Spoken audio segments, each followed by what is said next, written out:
At the FBI's field office in Atlanta, Georgia, I spoke with Supervisory Special Agent Keith Cabral about the Bureau's role in protecting the integrity of our elections. Well, if the answer is yes, you can find everything you need right here in Athens. And according to experts, using social media to find new trends is popular. In the final stretch of the runoff season, Dogs for Warnock brought Senator John Ossoff and Senator Raphael Warnock to the Zell B. Miller Learning Center on UGA's campus. Jenna, what's going on over there? What's the update for us?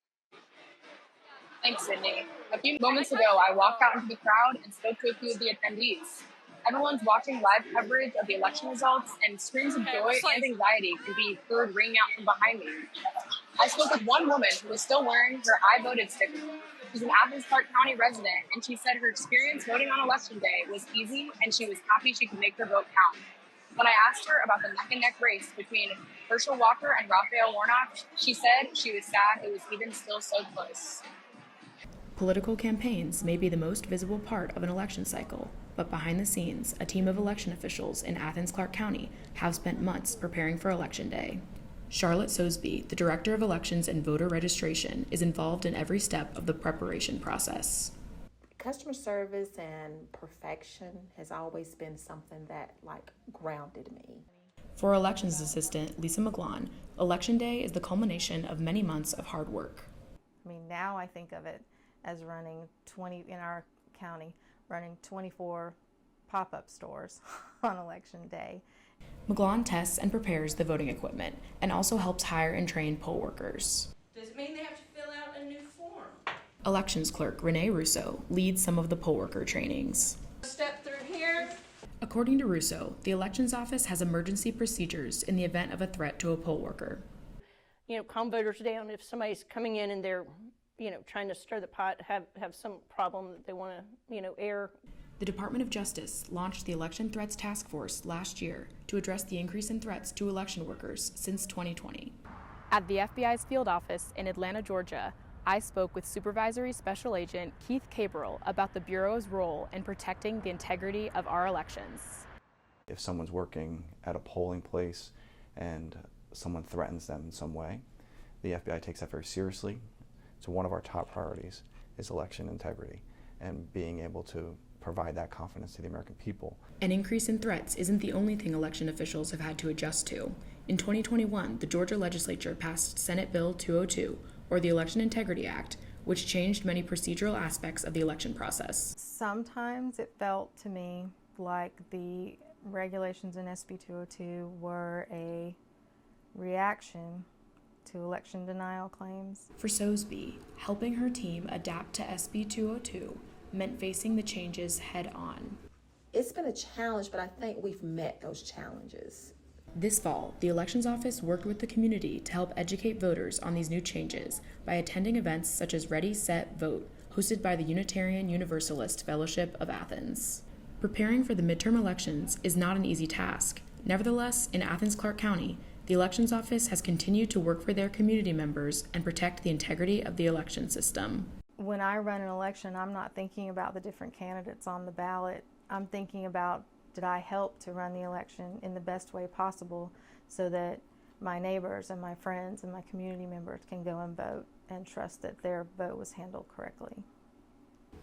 Jenna Monnin, Grady News Source. During Georgia's 4-week runoff period, both Republicans and Democrats worked around the clock to build support for their Senate candidates.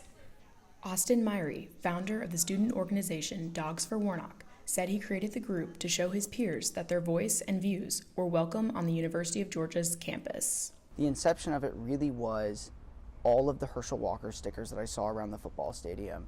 And I was looking around and it was like a sea of them. But it gave that appearance that this was a Herschel Walker campus politically.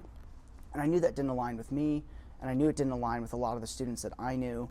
People say that students don't want to get involved, and statistically they don't, but we've seen really good numbers in terms of people wanting to support the senator and wanting to get out into the community. Like Myrie, Oconee County GOP chairwoman Kathy Hurley focused her efforts on community engagement. Door knocking events where, we just meet in groups and go through and, hit different neighborhoods, handing out literature and speaking about Herschel. We also have had phone banking events. Democrats will keep Senate control, but this runoff can still determine complex power dynamics within Senate committees and tie-breaking votes. We're either going to have a 50-50 or a 51-49. With a 50-50, committee assignments have to be even. So if there's 20 members of a committee, 10 are Republican and 10 are Democrat. UGA political science lecturer Dr. Jeffrey Glass explained that the importance of this election cannot be overlooked. There's been a tremendous amount of money spent here in this particular runoff campaign. I mean, all eyes are on Georgia. Almost $80 million was spent on TV ads in this short runoff season alone. We have a tie right now in the Senate. It comes down to the vice president's vote. It can really change things having one more vote in there for the Democratic Party. The power dynamic is really interesting. It's a difficult chess game to play out. In the final stretch of the runoff season, Dogs for Warnock brought Senator John Ossoff and Senator Raphael Warnock to the Zell B. Miller Learning Center on UGA's campus. So let's get out there, let's vote, let's send Herschel Walker back to Texas, and let's send Warnock back to D.C. After Myrie and a few other student organizers delivered remarks, Ossoff and Warnock spoke about the importance of getting out the vote for this runoff. But I want you to think about voting on Tuesday and getting everybody you know to vote on Tuesday.